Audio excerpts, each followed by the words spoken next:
বন্ধুরা, আমি অনামিকা। আজকে আমি একটুখানি অন্যরকমভাবে ভিডিওটা শ্যুট করছি। আজকে আমি আমার মন্দির থেকে ভিডিওটা শ্যুট করছি। তো চলুন শুরু করা যাক আজকে রেসিপি।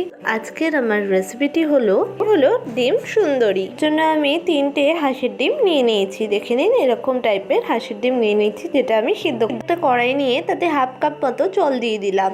আমি ডিমের মধ্যে দিয়ে দিলাম কিছুটা পরিমাণে নুন। এটা ডিমটাকে আরো তাড়াতাড়ি সিদ্ধ করতে সাহায্য। আমি ডিমগুলো এক এক করে দিয়ে দিচ্ছি। এটা আপনি মুরগির ডিম দিয়েও করতে পারেন, বা দেশি মুরগির ডিম দিয়েও করতে পারেন, পোলট্রির ডিম দিয়েও করতে পারেন, বাট আমি একটু হাঁসের ডিম দিয়ে করছি, কারণ আমি এটা হাঁসের ডিম খেতে ভালোবাসি। 10 থেকে 15 মিনিট সিদ্ধ হয়ে গেছে। এবার আমি ঢাকা উঠিয়ে ডিমটাকে জল থেকে তুলে নেব। ডিমগুলোকে এই ছান্তার মাধ্যমে গরম জল থেকে তুলে নিচ্ছি এক এক করে।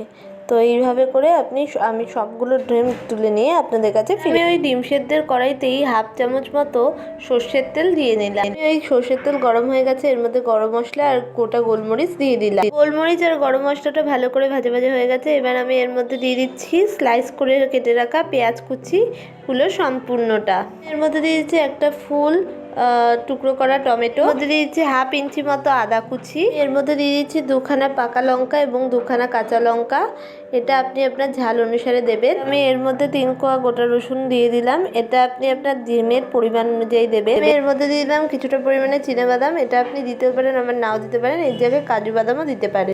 দিয়ে দিলাম এর মধ্যে কয়েক টুকরো ক্যাপসিকাম। এটা অ্যাডিশনাল, এটা ইচ্ছে হলে দেবেন, না হলে না। তো এবার আমি এর মধ্যে দিলাম কিছুটা পরিমাণে ধনেপাতা কুচি। এটা আপনার পরিমাণ অনুযায়ী দেবেন। এবার আমি সমস্তটাকে ভালো করে নেড়ে চেড়ে ভেজে নিচ্ছি, যতক্ষণ পর্যন্ত না এটার কাঁচা গন্ধ যাচ্ছে ততক্ষণ পর্যন্ত এটাকে ভেজে নিতে হবে। তো এটা ভালো করে ভাজা হয়ে গেছে, দেখে নিন এরকম ভাবে। এবার আমি এটাকে পেস্ট করে নেব। মশলাটা আমি মিক্সির জারের মধ্যে নিয়ে এটাকে একটা মিহি পেস্ট বানিয়ে নেব। এটা আপনি শিলনোড়ায়ও পেস্ট করে নিতে পারেন। পেস্টটা আমার করা হয়ে গেছে, আপনি দেখে নিন কিরকম। এটা একদম মিহি একটা পেস্ট তৈরি হয়েছে, একদম মিহি। এর মধ্যে কোনো রকমের দানা দানা কিছু নেই। এরকমই একটা পেস্ট তৈরি করে নিতে হবে। এবার আমি সিদ্ধ করা ডিমগুলোকে দেখুন, এই যে ঠান্ডা জলে ভিজিয়ে রেখেছিলাম। এবার আমি এটাকে ভালো করে দেখুন, ডিমগুলো এরকম ভাবে খোসা আমি ছাড়িয়ে নিচ্ছি। ডিমগুলোকে ভালো করে খোসা ছাড়িয়ে আপনাদের কাছে ছাড়িয়ে নিয়েছি। ডিমগুলো একটু হাফ বয়েল সিদ্ধ হয়ে গেছে, কিছু করার নেই, আমার ভুলের জন্যই এটা হাফ বয়েল হয়েছে। আপনারা করলে কিন্তু ফুল বয়েল সিদ্ধ করেই করবেন। মাঝখান দিয়ে কাটার পরে দেখতেই পাচ্ছেন কুসুমগুলো গলে গেছে। তো এর মধ্যেই আমি নুন দিয়ে দিচ্ছি, কারণ আমার কাছে এক্সট্রা ডিম ছিল না। এবার আমি সিদ্ধ ডিমগুলোর মধ্যে দিয়ে দিলাম কিছুটা পরিমাণে হলুদ গুঁড়ো। এটা আপনি আপনার পরিমাণ অনুযায়ী ভাজা কড়াইতেই আর একটু পরিমাণে সর্ষের তেল দিয়ে দিলাম। এটা গরম হলে এর মধ্যে আমি দিয়ে দিলাম এই যে সিদ্ধ করে নুন হলুদ মাখানো হাফ বয়েল ডিমগুলোকে তেলের মধ্যে কড়া করে এপিট ওপিট করে ভেজে নিচ্ছি।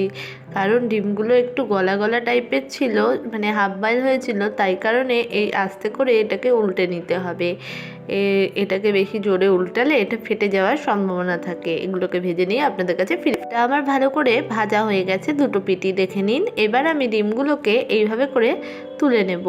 তো ডিমগুলো তুলে নিয়ে আপনাদের কাছে আবারও আমার ভালো করে ভেজে তোলা হয়ে গেছে। এবার আমি বাকি রান্নাটা নিয়ে আপনাদের কাছে ফিরে আসি। আমি ডিম ভাজার কড়াইয়ের তেলের মধ্যেই ওই যে বাটা মশলাটা যেটা ভেজে বেটে নিয়েছিলাম, সেই মশলা পেস্ট করে নিয়েছিলাম, সেটা এর মধ্যে দিয়ে তেলের মধ্যে মশলাটাকে ভালো করে নাড়িয়ে চাড়িয়ে নিচ্ছি, যাতে মশলার ফ্লেভারটা তেলের মধ্যে ঢুকে যায়। আর আমি মশলার মধ্যে দিয়ে দিচ্ছি কিছুটা পরিমাণে নুন। এটা আপনি আপনার স্বাদ ও পরিমাণ অনুযায়ী দিয়ে নেবেন। আমি এর মধ্যে দিয়ে দিচ্ছি কিছুটা পরিমাণে চিনি। এটাও আপনি আপনার পরিমাণ অনুযায়ী দিয়ে নেবেন। আমি এর মধ্যে দিয়ে দিলাম কিছুটা পরিমাণে হলুদ গুঁড়ো। এটাও আপনি আপনার পরিমাণ অনুযায়ী দিয়ে নেবেন। এবার আমি দিয়ে দিলাম একটু পরিমাণে কাশ্মীরি লঙ্কার গুঁড়ো। এর জায়গায় আপনি লঙ্কার গুঁড়ো ব্যবহার করতে পারেন। আমি এর মধ্যে দিয়ে দিলাম একটু পরিমাণে ফ্যাটানো টক দই। এটা হাফ চামচ পরিমাণে রয়েছে, আপনার ডিম যতটা থাকবে সেই অনুযায়ী দিয়ে নেবেন। মশলার সাথে নুন, মিষ্টি, হলুদ গুঁড়ো, লঙ্কার গুঁড়ো, টক দই সমস্তগুলোকে ভালো করে মিশিয়ে কষিয়ে নিচ্ছি, যতক্ষণ পর্যন্ত না এর মধ্যে থেকে তেল বেরায়। মশলা আমার পুরো কষে গেছে, একদম তেল বেরিয়ে এসছে। এবার আমি মশলা ধোয়ার বাটির জলটা এর মধ্যে দিয়ে দিলাম সম্পূর্ণ। সাথে মশলাটাকে ভালো করে নাড়িয়ে চাড়িয়ে গ্রেভি মতো করে নিচ্ছি। এর মধ্যে ফ্লেভারটা ঢুকে গেছে সম্পূর্ণ।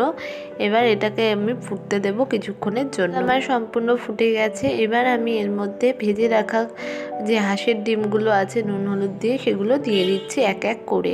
দিয়ে দিয়েছি আমি এর মধ্যে। এবার এটা আরেকটু ফুটলে আমি একটু নাড়িয়ে চাড়িয়ে নিচ্ছি যাতে ডিমের মধ্যে ফ্লেভারগুলো ঢুকে যায়।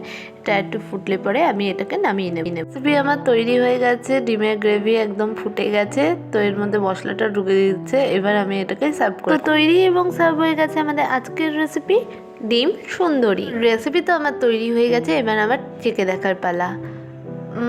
এটা জাস্ট অসাধারণ হচ্ছে, ভাত রুটি পরোটা সবের সাথে জাস্ট এরকমই সমস্ত রেসিপি দেখতে অবশ্যই আমাদের চ্যানেলটাকে সাবস্ক্রাইব করে দেবেন আর পাশে থাকা বেল আইকনটাকে প্রেস করতে ভুলবেন না।